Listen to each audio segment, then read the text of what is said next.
தனது நற்செய்தியின் அருளின் வழியாக பிலிப்பிய திருச்சபை மக்களுக்கு கடவுளின் ஆட்டுக்குட்டியானவரை படம் பிடித்து காட்ட கடவுள் தன்னை பயன்படுத்தியதற்காகவும் அந்நற்செய்தி வழியாக மனம் மாறின அத்திருச்சபை மக்கள் குறித்தும் திருத்தூதுவர் பவுல் நன்றி உணர்வுடன் மகிழ்ந்தார்.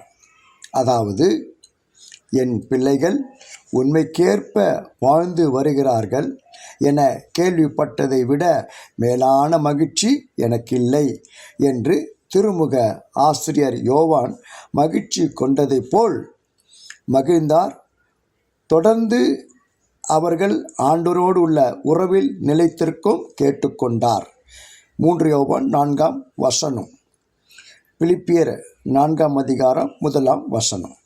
அதாவது, கடவுளின் திருப்பணியில் ஊழியத்தில் உறுதியோடு இருங்கள், நிலையாய் நில்லுங்கள், ஆண்டவருக்காக உழைப்பது வீண் போகாது என்பதை அறிந்து ஆண்டவரின் பணியை இன்னும் அதிகமாக எப்போதும் செய்யுங்கள் என்று கொரிந்திய திருச்சபை மக்களுக்கு திருத்தூதுவர் பவுல் அறிவுறுத்தியது போல இங்கும் அறிவுறுத்தினார்.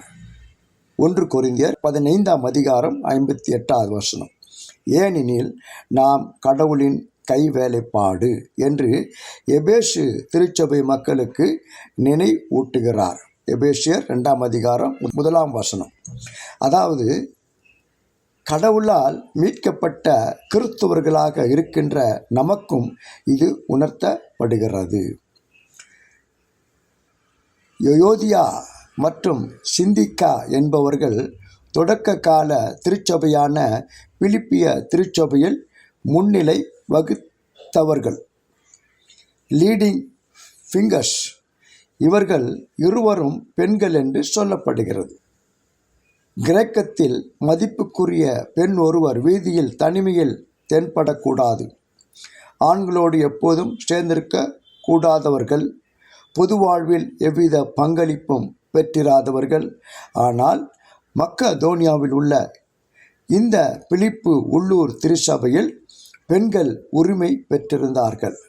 சில அற்பமான காரணங்களுக்காக ட்ரெவியல் அவர்களிடையே கருத்து வேறுபாடு ஏற்பட்டது. ஆனால் இவர்கள் பல நிகழ்வுகளில் திருச்சபை வளர்ச்சிக்கு பெரும் பங்காற்றியவர்கள். தங்களது பணியை சிறப்பாக ஆற்றி இருக்கிறார்கள். இவர்கள் உள்ளூர் திருச்சபையில் முதன்மையான செல்வாக்கை, அவுட்ஸ்டாண்டிங் இன்ஃப்ளூயன்ஸ் பெற்றிருந்தார்கள். தங்களது திருப்பணியில் ஊக்கத்தோடும் ஆற்றலோடும் செயல்பட்டவர்கள். இவர்கள் ஆண்டவரோடு இணைந்து ஒரு மனத்தவராய் இருக்க உதவி செய்யுமாறு சன்ஜுகிஷ் என்று கருதப்படுகின்ற உண்மையான தோழியரிடம் வேண்டினார். இவர்களும் ரோமில் புகழ்பெற்று விளங்கி பேராயர் கிளமண்ட் என்பவரும் மற்ற உடன் உழைப்பாளரும் யோக் ஃபெலோ திருத்தூதுவர் பவுலோடு சேர்ந்து நற்செய்திக்காக போராடியவர்கள். அவர்களிடையே அவர்களுடைய பெயர்கள் வாழ்வோரின் நூலில் புக் ஆஃப் லைஃப் எழுதப்பட்டுள்ளன. எபேசியர் 4ஆம் அதிகாரம் 3ஆம் வசனம் என்பது விவிலிய பதிவுகள் ஆக இந்நூலில் வெற்றி பெற்று வெண்ணாடை அணிவிக்கப்பட்டவர்கள் இடம் பெறுவர். திருவெளிப்பாடு 3ஆம் அதிகாரம் 5ஆம் வசனம். இந்நூலில் இறந்தோரின் செயல்கள் எழுதப்பட்டிருக்கும். அவற்றுக்கேற்ப அவர்களுக்கு தீர்ப்பு வழங்கப்படும். திருவெளிப்பாடு 20ஆம் அதிகாரம் 12ஆம் வசனம். இந்நூல் ஆட்டுக்குட்டியானவரிடம் வைக்கப்பட்டிருக்கும்.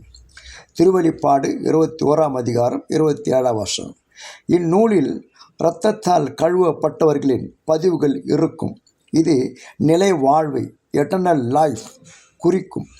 ஒவ்வொரு நம்பிக்கையாளர்களின் பெயரும் இடம்பெற்றிருக்கும் என்பது பவுலின் நம்பிக்கை என ஆலிவர் பி. கிரீன் என்பவர் பதிவு செய்துள்ளார். திருத்தூதுவர் பவுலோடு நற்செய்தி பணிக்காக போராடியவர்கள் அனைவரும் கிறிஸ்துவ வாழ்வின் அடையாளங்கள். நாமும் அத்தகைய அடையாளத்தோடு வாழ்வ நம்மை அர்ப்பணிப்போமா? சிந்திப்போம். கடவுள் உங்களை ஆசீர்வதிப்பாராக.